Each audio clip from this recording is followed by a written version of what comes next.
Namaste. Welcome, and it's really lovely to be here. As many of you know, I've been away for almost a month doing some writing, a writing project. I'm trying to put together a book proposal. And I wanted to share with you what happened quite a bit at the home stretch of that process. Everything was pretty much flowing and fine. And then right towards the end, I got a bit of a sinus infection. And I had one full day left to get out a final batch of stuff to my editor. And I started getting tight around that, just anticipating I was going to get back into the fray and not have time to put the pieces together and so on. So I decided I really had to get my act together for that last day. And I did something I rarely do, which is I kind of intervened and took some cold medicine to, work on the congestion and so that I'd be, just a little more with it.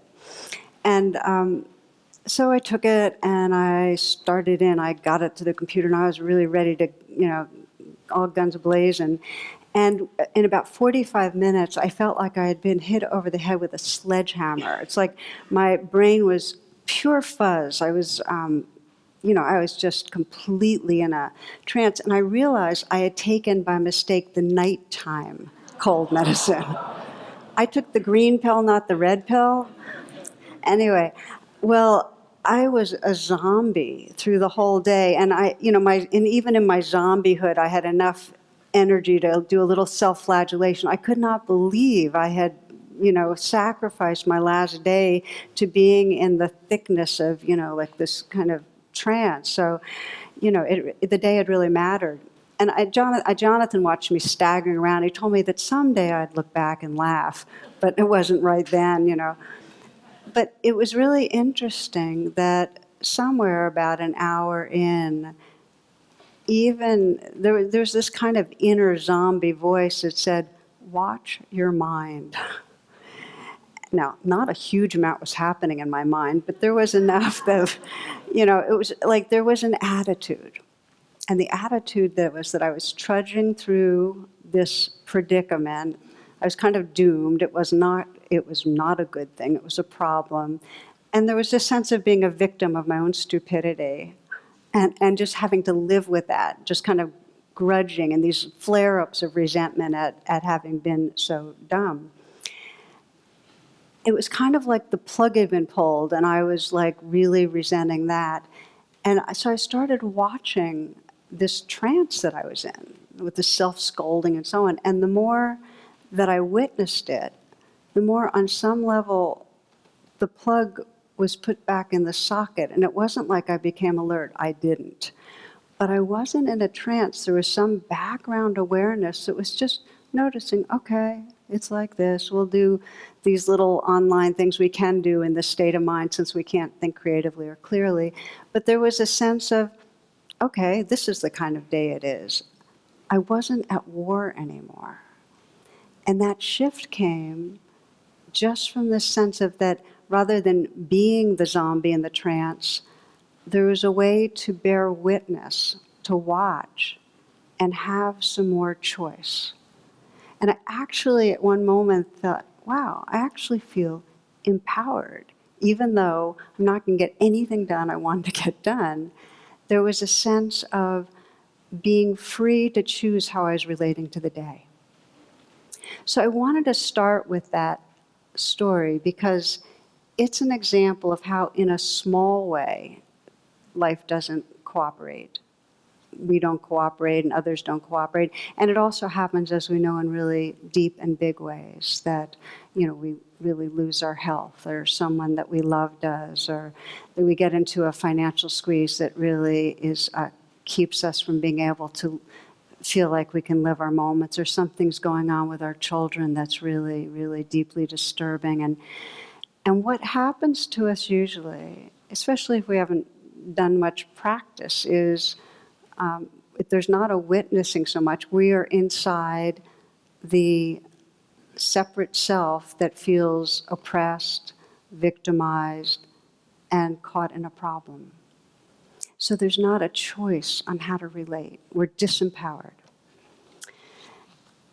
It happens it happens to us individually, it happens as a society, that we get insecure and we go into a trance where we just try to control things. And that's what I was doing. The beginning of my trance was when I sensed that I had this infection and that I wasn't going to be able to get what I wanted done. Life wasn't cooperating. And I tried to take control by medicating myself. And then the second round of the trance was, then I was the victim in that, and I was trying to take control really by judging myself. We do that. When life doesn't cooperate, we go in a trance and we try to take control. And when it happens on a societal level, there can be a lot of violence. So I read a book some years ago, and I want to read how it begins. It starts with a story of an Austrian woman named Clara. She's made pregnant by a married uncle, and then when his wife dies, he marries her. All of her children die soon after birth. Finally, she has her fourth child who's sickly. So this is an example of life's not cooperating, vulnerable, insecure. She nurses for 2 years obsessively. This is her trying to take control. If he'd try to get away from the nipple, and she'd force it as if that would be what would make him live. She was also obsessive about having a spotless house, and she lived in fear of her husband's beatings. So her son grew up to be excessively fearful and controlling in his own way as an adult. He was a vegetarian. He was afraid of microbes, of germs, of dirt. He felt the very blood in his veins was dangerous because of the incest and would bring around defects and feeble-mindedness. He was afraid of gossip about his incestuous family. He never had children. He was afraid of tainted blood, and he was terrified of cancer, which took his mother's life. And he was horrified that he had suckled at diseased breasts. He was also afraid of moonlight and horses, of snow, water, the dark, of judges, of Americans, of old men and poets. Okay, so this is, again, the trance. And when we're in trance, there's a controlling and monitoring every part of our life. And the question is, how could anyone live with so much fear? Well, this man seized on one all-encompassing explanation for the existence of sin and disease and for his failures and disappointments. There was no weakness in his parents, in his blood, in his mind. That was all faultless. Others were filth. He could not change his china blue eyes, but he could change the world they saw. He would identify the secret source of every evil and root it out. Free Europe of pollution and defilement. Only health and purity would remain. Are such grim and comic facts significant or merely interesting? Here's another. The doctor who could not cure Clara Hitler's cancer was Jewish.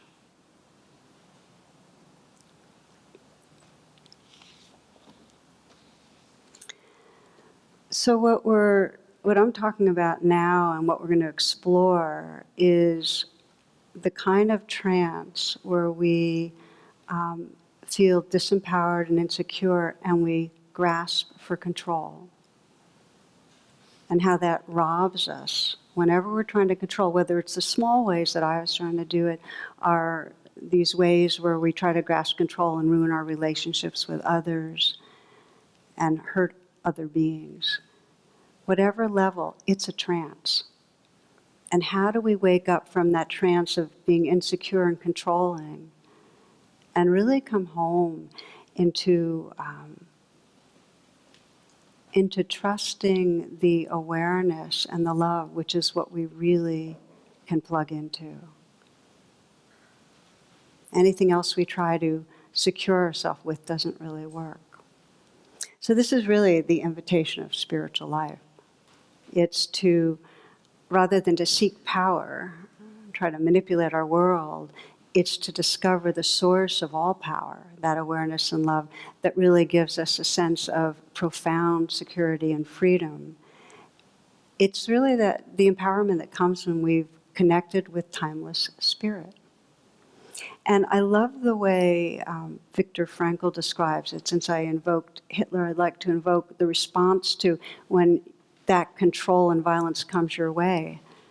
How do you find empowerment then? And here's what he writes. He says, "We who lived in concentration camps can remember the men who walked through the huts, comforting others, giving away their last piece of bread. They may have been few in number, but they offer sufficient proof that everything can be taken from a man but one thing, the last of his human freedoms, to choose one's attitude in any set of circumstances, to choose one's own way. So that's empowerment. The freedom to be able to choose our attitude, our response to what's going on, no matter what it is. So I'd like to explore in this class what spiritual empowerment is. What does it mean to be authentically empowered, free to choose our attitude?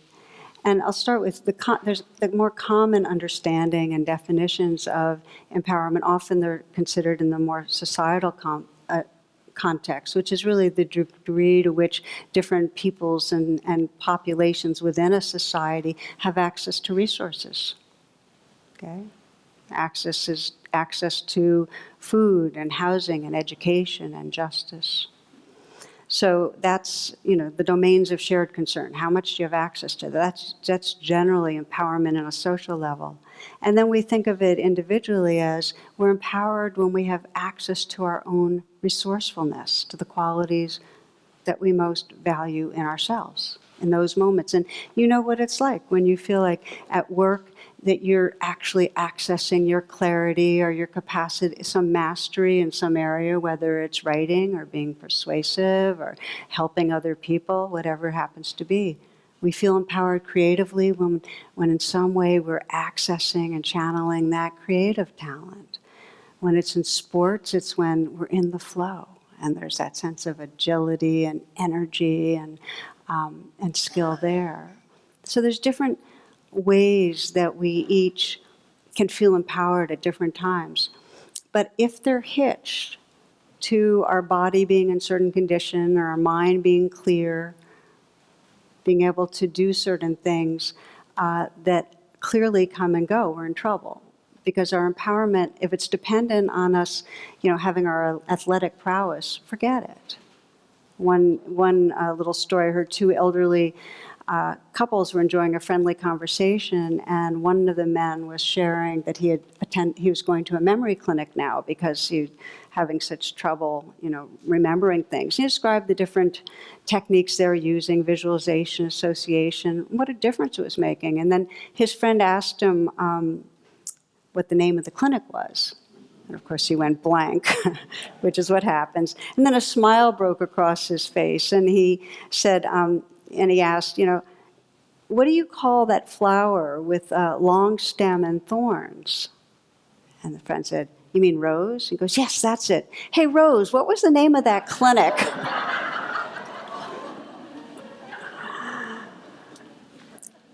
So the typical ways we try to feel empowered are unreliable. And that's where we turn to what is spiritual empowerment, which is really the process by which we learn to come into presence and access the awareness and the love which is timeless. That is spiritual empowerment. So we'll look at that, and we're going to look at it mostly from a sense of how in each of our consciousness we can begin to access that more. But I want to name that it's as much a valued way of accessing empowerment to empower each other. Every time you encounter someone and you see, looking through their eyes, that spirit, that goodness, that love, that consciousness, and in some way you let them know, you mirror it back, that reminder is an empowerment. We empower people when we help them reconnect with the truth of who they are. And that's what good friends do. And in spiritual traditions, and this is particularly true in the Tibetan tradition, the relationship between teacher and student, or guru and chela, however you want to describe it, involves empowerments. It involves a transmission where the teacher, who's supposedly more spiritually awake, is able to help the person they're with recognize their own consciousness, their own awake awareness. So we help each other. be more plugged into the source. And for each of us, it's an ongoing part of our own awakening to be able to turn our attention from our typical strategies of trying to control and make ourselves secure and begin to rely on and turn towards that source that's within each of us. That's the path. So one of the metaphors I find really helpful when I'm thinking about this, it actually initially I heard it through Joseph Campbell, and he describes this big circle, and that's awareness, and he describes a line that's going through it.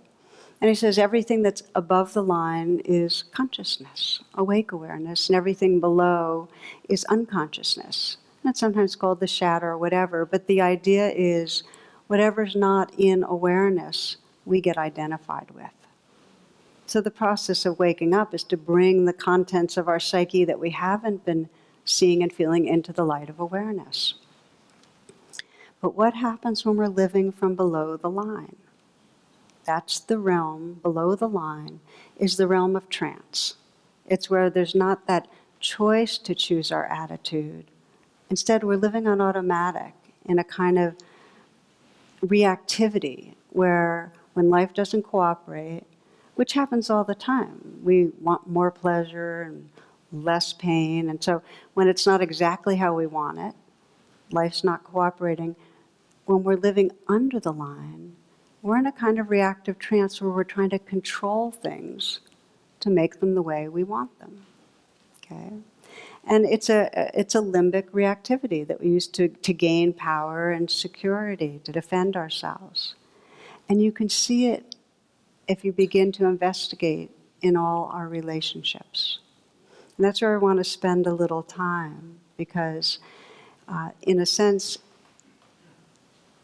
through the animal kingdom, there's hierarchies of power. Okay? And they know where they stand, especially some species more than others. And in human animals, you can certainly see it in our societies, how control works. Now, it ranges from explicit hierarchies of power to more implicit, but it's every bit there, whether you're talking about feudal or autocracies, or whether you're talking about a democracy. Still, look at a democracy, and whether it's government or whether it's in our institutions, in education, in racism and classism, there's hierarchies of power. So we see it there, and we also see it between us as individuals. If we begin to be honest, we'll notice that in every relationship, there's some background monitoring of where the power is. And by power, like who has more influence, who's more in charge, who has more impact on the emotional tenor here, who's more needing something and more vulnerable. That is all, in a very usually unconscious way, weighed out. And then, of course, there's internal power struggles where we have our egos trying to have control over the more libidinal parts of us. So it's on every level that power is right at the center of things. And Nietzsche called this as the will to power is the primary drive in our human existence. This energy that wants to control and be in power. The primary drive. And Adler, very well-known psychologist, described it also as whenever we feel insecure or inferior, that activates this drive for control and power. Eastern cosmologies describe it energetically, that when we're in flow, when all the energy centers are open, really our power is coming through the universe, through us, and that's empowerment. But when we begin to grasp, when we begin to try to control things, especially this, it's called the Dantian or the Navel Chakra, closes up. And so we're finding power from a much more limited, tight, contracted source. That sense of a separate self. And then in Buddhism, we describe it as, when there's a grasping after power, that exacerbates the sense of a separate self, this illusion that we need to control. So what we're going to be exploring is, like all compensatory strategies, trying to control things ends up working temporarily to give us a sense of safety, and over time, it ends up keeping us from the one place and one state of heart-mind where we actually have access to empowerment. It keeps us from presence. You can't be trying to control things and at the same time be open, receptive, and present. They don't go together. So what we'll do is take a look, because it's the beginning of making that shift from trance, where we're trying to control unconsciously everything, to this wakefulness where we can be empowered. The beginning place to explore is to become aware of our particular strategies of controlling. Now, I'm curious, even as I speak this far, how many of you feel like you're pretty on to yourself? You pretty much know in relationships and so on the ways that you try to control things. Can I just see by a show of hands? How many of you feel you're pretty aware of that? Okay, that's helpful. Thank you. For those of you that are listening to this podcast, that was about 50%. I like to report in because we're part of such a larger community here. So what I'll do is name some of the basic ways that we try to control, to see if you can find yourself in them. But first, a short reading from Robert Johnson. He's a Jungian therapist. He says, the night before their marriage, they held a ritual where they made their shadow vows. The groom said, I will give you an identity and make the world see you as an extension of myself. The bride replied, I'll be compliant and sweet, but underneath I will have the real control. If anything goes wrong, I'll take your money and your house. They then drank champagne and laughed heartily at their foibles, knowing that in the course of their marriage these shadow figures would inevitably come out. But they were ahead of the game because they had recognized the shadow and unmasked it. Okay? So it takes a kind of honesty, because a lot of us feel like that's a really ugly thing to be controlling. And we're embarrassed about it, and we don't want to admit it sometimes to ourselves or others. And yet, if we can recognize that this is universal, all humans are wired to seek control. Now, we don't always seek it in the fashion of aggressively dominating others. I mean, think of a feudal system. One way of trying to seek control and security was to be the serf who aligned with where the power was and was subservient in order to be under the protection of the power center. And that's another way, indirect way of seeking power. Does that make sense? It's those that are attracted to people that seem strong. Okay? So different ways that we go about it. Now, one is by directly dominating. That's a natural major way where we want to make the rules. In other words, in a relationship, create the standards. This is how it has to be. This is the way we act. This is the way we speak. This is what we do. And then use in some way, emotionally or physically, force, maybe intimidation, guilt, punishment, to ensure that there's cooperation. And often it's with the sense that we want to get someone to change, but that's still dominating. Okay? So you can see that with authoritarian parents that might use threats of punishment to get children to do things a certain way, or a partner that uses guilt in order to get their partner to behave the way they want them to, or a boss who humiliates an employee or threatens to take away the position, or the way we dominate ourselves by creating standards of perfection and lording that over ourselves, and then punishing ourselves with shaming ourselves when we don't meet them. So that's dominating. And as we know, power over is a temporary effective means, and in the long run, not so effective. One of the illustrations I'll share with you is of three clergymen, actually a Catholic priest, a Baptist preacher, and a rabbi. They all were chaplains in this northern Michigan university town. And they'd get together now and then, and they'd compare notes about, they'd talk shop, about what they were doing. And they decided that preaching to people wasn't really hard, but they decided the challenge would be to preach to a bear, okay? So one thing led to another. They decided to do an experiment. They'd all go to the woods, they'd find a bear, and they'd preach to it and attempt to convert it to their particular faith. And then they'd come back in 7 days and report, okay? So first, Father Flannery, he has his arm in a sling, but otherwise he seems to be okay. He says, well, I went into the woods and find me a bear, and when I found him, I began to read to him from the catechism. Well, that bear wanted nothing to do with me. He began to slap me around, so I quickly grabbed my holy water, sprinkled him, and Holy Mary, Mother of God, he became gentle as a lamb. The bishop's coming out next week to give him First Communion and confirmation. Okay, Reverend Billy Bob spoke next. Now, he's in a wheelchair, has one arm, both legs in a cast. And his best fire and brimstone oratory says, well, brothers, we don't sprinkle. I went out and I found me a bear. And then I began to read to that bear from God's holy word. But that bear wanted nothing to do with me. So I took hold of him and we began to wrestle. And we wrestled down one hill and up another and down another, came to a creek. So I quickly dunked him and I baptized his hairy soul. And just like you said, he became gentle as a lamb. We spent the rest of the day praising Jesus. Hallelujah.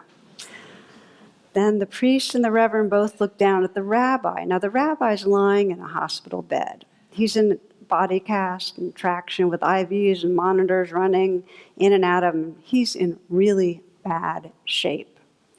The rabbi looked up and said, looking back on it, circumcision might not have been the best way to start.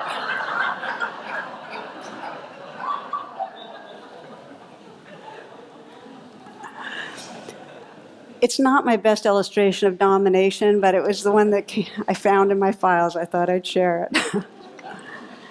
That's one way of control. Another way I'll mention right now is that we try to seek power by manipulating people's impression of us. And I often reflect on how much we do, how much of our behavior and the way we speak to others and the way we dress and the way we act is to get a certain response. In other words, how much we're using our behaviors to get people to like us, to respect us, to admire us, to want to vote for us, to do what we say, that kind of thing. So, and we use all sorts of, we use our mask or our behaviors with little niceties or flattery or acting knowledgeable when we don't know so much, or acting concerned when, it's the right thing to be, entertaining people. So again, this is, in some way, we're trying to give the message, here's the kind of person I am, and get in response that they will either give us their money or their vote or their affection or their approval. But that manipulation is another way that we're controlling. We're trying to seek power. And we do it again, out of insecurity. Okay? So they're dominating others, making the rules, trying to get them to behave, trying to impress others and get a certain response, manipulate how they're perceiving us. Then another way that we seek power is when we feel we've just lost power. In other words, if you feel rejected or lied to or ignored or in some way put down, there's a huge energy that wants to reclaim your power by getting back at the other. I'm sure you've noticed it. It's deep in us, getting back at. I watch it in little children because it's the most obvious. I remember with my son, we'd play and wrestle, and if I in some way pushed him or got him in a certain way, he had to get me back 3 times as much to feel like we were equal. I don't know what it was, but it's that getting back in order to feel okay about ourselves. And it has with it the energy of anger, which is the energy of disempowered and trying to overcome an obstacle, and it's addictive. The sense of getting back for most adults takes the form of judgment. You've hurt me, I judge you. I try to put you down so I'm up. Does that make sense? Okay. So this is another way that and it becomes very chronic, that because we often are feeling insecure, that in some way we're putting down others to feel better about ourselves. So in a societal way, these different modes of controlling, of dominating, manipulating, and so on, make it so that we've got a limbic-dominated society. And you can see it, that in order to change, and we're talking a lot about changing by investigating under the line in our individual consciousness, but we also need to shine a light on how our societies are under the line, how our society's way of seeking control, whether it's through racial dominance, this pervasive unconsciousness of white bias, keeping whites on top, or whether it's the deceit in political exchanges or aggression against other peoples, creating fear so you have to then aggress against others, or whether it's our aggression against the earth. Living below the line as individuals and as cultures creates deep harm. So we're going to do some reflections and practice with where we sense ourselves living below the line. But it's important to sense again the attitude as we approach this. If you want to shift from seeking power to empowerment, the attitude is critical. And the attitude is understanding it's not so personal. It's not really your control strategy. It's really our human ways of trying to control. It's rigged into our nervous systems. It's part of our culture. The given is that we get entranced and react by trying to control. So if you can take away the judgment about it, to not feel embarrassed or judgmental towards the fact that you have your own control strategies, then you'll actually be free to shine the light of awareness on them and not be so identified. You have more choice in stepping out. So we're going to look at how we begin to make this shift now from below the line, controlling others, to really responding for more freedom. And the shift is just as we explore really in all the different teachings, it's bringing mindfulness and heartfulness to the place we feel stuck. Always start right where we are, right where we're stuck, right where we sense ourselves below the line controlling. And I'll give you a sense in my own life of how that worked out, because a lot of times the controlling is most obvious with those closest into you.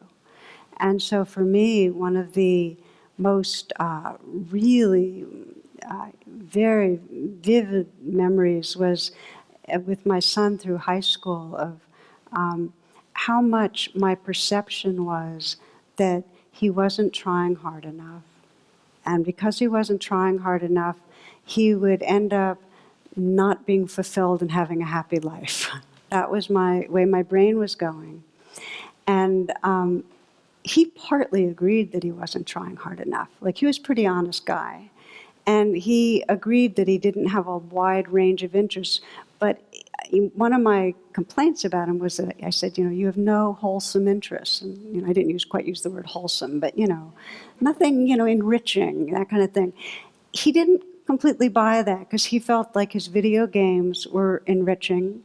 He played Magic the Gathering, this card game that's very, very complex and exciting to him, and he felt like his social life counted. So it wasn't that he had no interest. So we got into stuff. But what I'm sharing here is that I was very much in control mode. My controlling strategy was being judgmental and being critical. And there were so many conversations where whatever came up, all roads would lead to, you need to try harder. And I was chronically annoyed. And I say this with a sense of sadness. I look back and, wow, that's the trance. And it went through a number of years of high school, and then senior year, as many parents do, I went, wow, this is like a flash. He's going to be out of here. And I really didn't want to stay hooked in that controlling energy. So that's when I started deepening my attention and really sitting with my agitation and anger. Now, I had done many rounds of it, where I had kind of been with myself and at times made little breakthroughs and we'd have conversations. But at this point, I realized as I was investigating, underneath controlling, of course, was fear. His life won't work out well. And also a layer of this grief that if he doesn't try, we won't be close because he'll never emerge into a more whole being. He'll never have interests that we can share. We'll never really have a way to connect. So there was underneath the controlling was actually a grasping after love and connection. Does that make sense? I just want to check in with you, okay? So when I realized that, I'd kind of investigated, that's when I could sense, okay, but the love's already here. Yeah, I'm caught up in judging, but I love him. And then I could look at him and sense, when this fear about him not being okay, he's this bright, loving, when he values his friends, it's because he knows how to be close with people. Why was I so worried? He's going to be okay. So then it became, after I really was with that and let that love and that feeling of his okayness really be present with that, I had more choice. Because Viktor Frankl talks about choice or attitude in any circumstances. In these circumstances where he kept on doing the video games, I had more choice on how to respond. One of the choices I made was that I was only going to say something critical 1 out of every 5 times that I wanted to. It was amazing. I cut by 1/5. That was a really good strategy. The other choice I had was that I was going to let him know 5 times as often what I appreciated about him. His emotional intelligence, his commitment to his friends, and his talent at magic cards. He's brilliant at this game, And he's managed to leverage that. So anyway, so we had more connecting, more understanding, and more fun. And he didn't change in terms of trying hard until he was a junior in college. And when he did change, it had nothing to do with me critically nudging. It was just his own evolution. So I share that story because this was a shift from being below the line and really operating out of fear and so on in a very habitual way that was creating distance, to taking that pause that let me deepen attention, investigating, really being with my own resourcefulness of, oh, love is here, and being able to see through different eyes who he was, and then having more choice. So what I'd like to do is invite you to pick an area and do a little exploring yourself and do a time check. Yeah. So we'll try. I want you to try this out.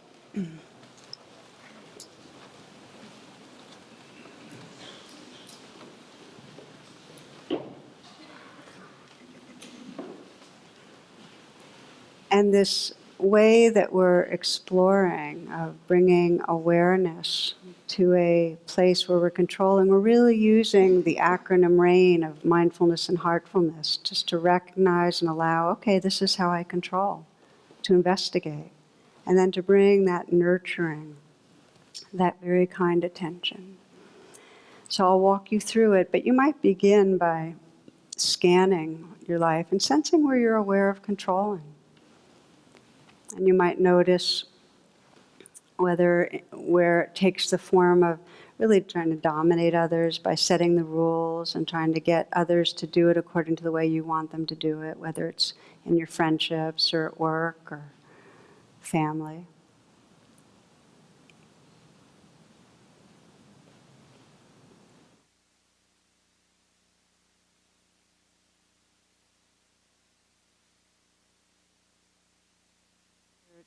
And turn it back on again. Yeah, or whether it's manipulating people's impression, trying to look good, trying to control in that way, cover up what you don't think looks good, and the way you share with others, the way you present yourself. You know, how much there's that getting back at, the judging of others, some way trying to control with your judgment or withholding affection to get your way. Noticing the ways perhaps you're controlling with yourself, that you attack yourself or criticize yourself.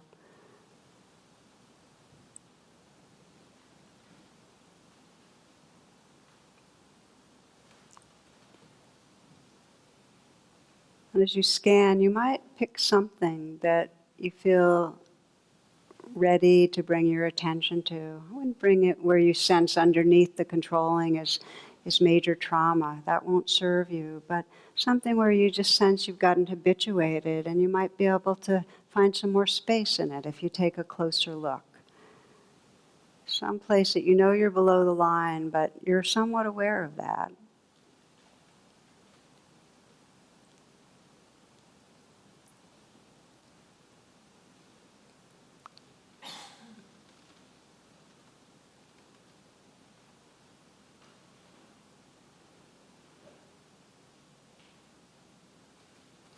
And when you've chosen something, you might go to a situation that most represents it, where you're in some way being controlling. You've kind of tightened into that,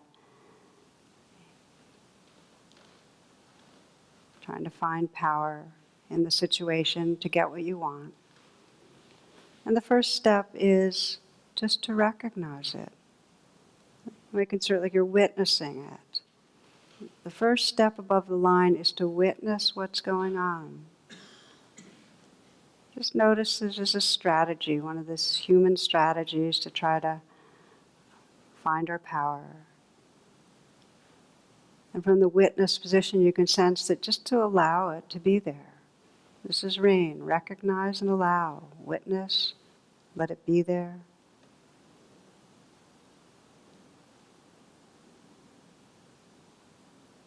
If you allow it, then you can deepen your presence and without any judgment, just to begin to investigate in a gentle way. I described how under my controlling I felt that fear that if my son didn't change, something bad would happen. Sense what's under the controlling, under the way you're trying to find power. If you couldn't keep on doing the controlling, what would you have to touch into that's difficult?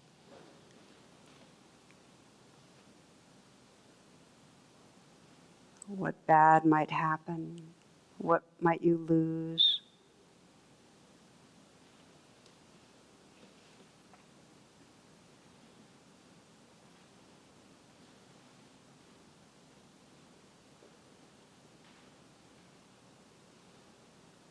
You might sense the fear that things aren't going to go your way, and in some deep way, your life will really be harmed.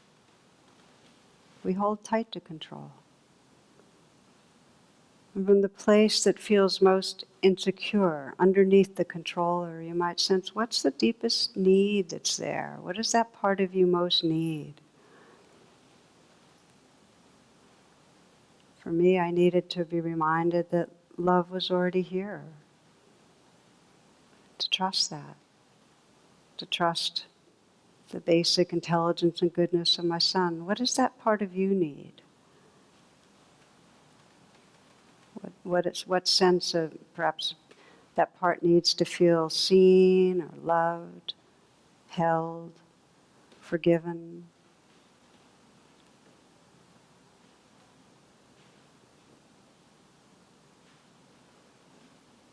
And as you sense what's needed, as you sense that insecure place, what it needs, see if you can call on the most awake, wise, and loving part of your being.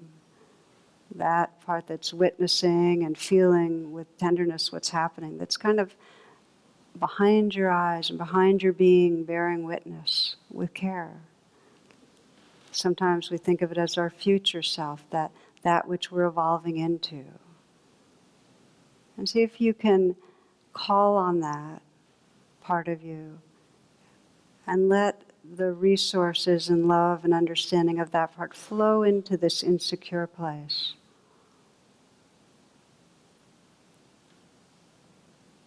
Let that sense of the love that's here and the awareness, the understanding. It's like you're letting the universe's love and power and intelligence flow through you. Just see if you can receive it and surrender and open into a larger sense of belonging.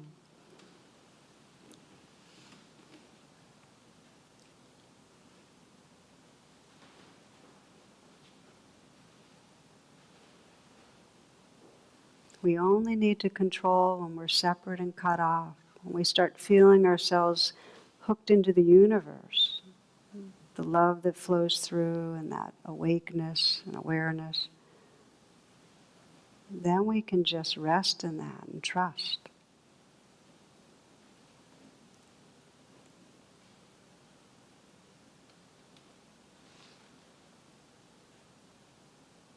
You might imagine the situation that you've been working with, where you're controlling, and sense what it would be like to move through with that kind of empowerment where you could choose your attitude, you could choose a different way of responding.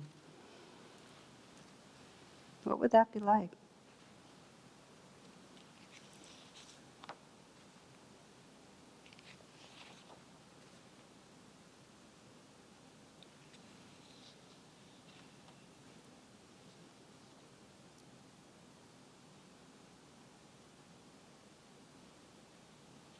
And just to know it's quite natural that we go back below the line and redo the patterns over and over, but every time that you can pause and take some moments to recognize and witness and allow and just say, okay, this is happening.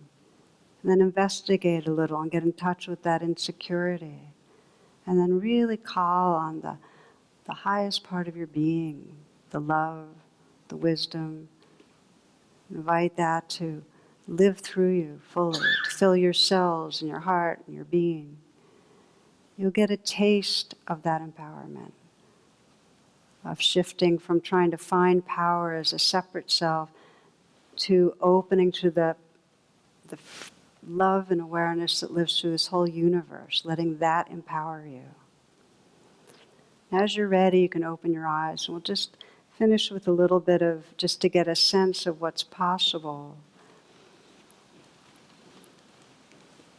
The blessings of this practice of going from below the line to above the line is one that we really start trusting that the intelligence and love of the universe live through us. We really start trusting that source that we're plugged into. And for artists, let you sense the inspirations living through you. Scientists, like Einstein described, it wasn't through his thinking. It was some universal sense of intuition that came through. There's an understanding of like the straw that's in the Gulf Stream when it's at odds and doing its own thing, it gets knocked around, but when it aligns with the Gulf Stream, the flow of the Gulf Stream flows through it. The universe flows through us. That is empowerment. The second blessing is that when that's happening, rather than reacting, we can then respond with the kind of freedom that Viktor Frankl described. I like this phrase, the heart that's ready for anything. Anything that comes up, we have the freedom to respond because we're not operating from below the line. A very brief story from Richard Seltzer, a surgeon, that describes this freedom. He writes this, he says, I stand by the bed where a young woman lies, her face post-operative, her mouth twisted in palsy, clownish.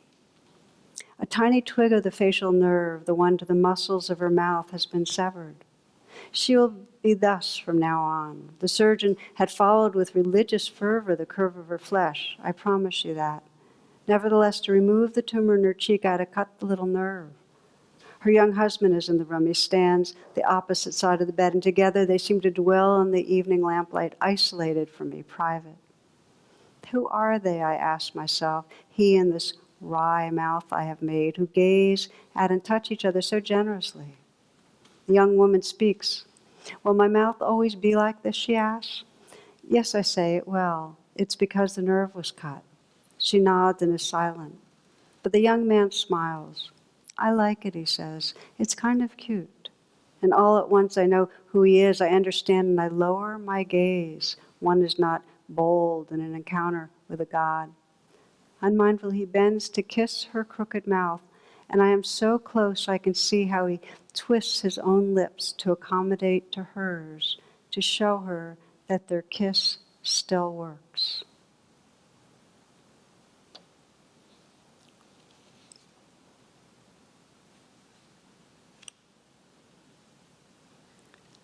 On this path of awakening, it's our nature to begin to recognize, oh, I've been in a reactivity, I've been clutching and grasping and trying to control and to make life feel safer and better. It's our nature to start noticing that and to bring that healing attention that wakes us up.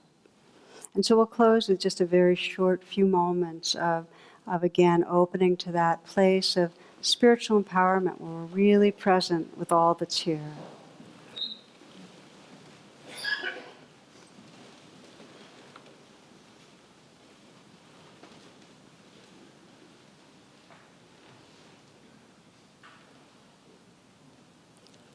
To find the source of your aliveness, come right into the body. It's through the energy of the body that we discover the space and awareness and love that lives through this universe. So let the breath collect you. Just take a few full breaths.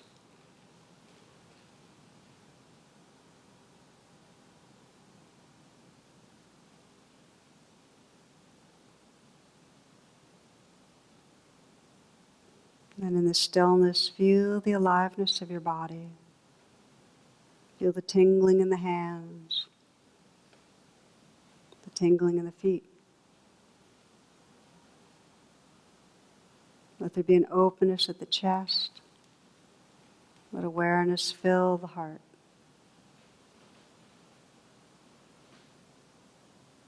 Sense that you could widen the attention to feel your whole body all at once as a field of sensation.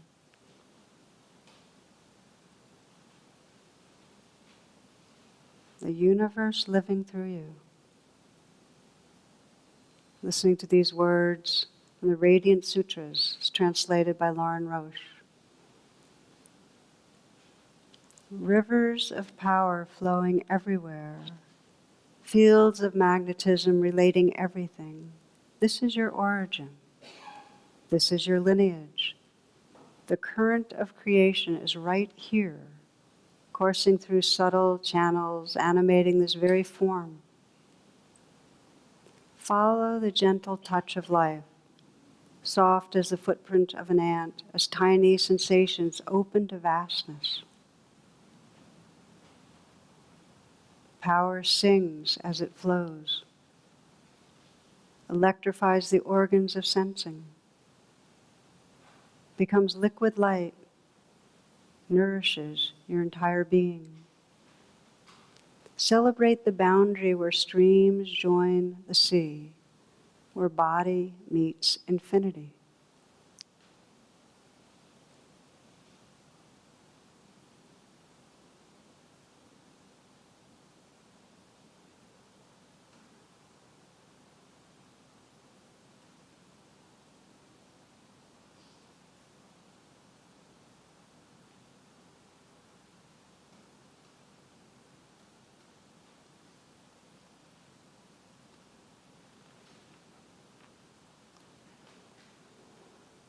Namaste and thank you.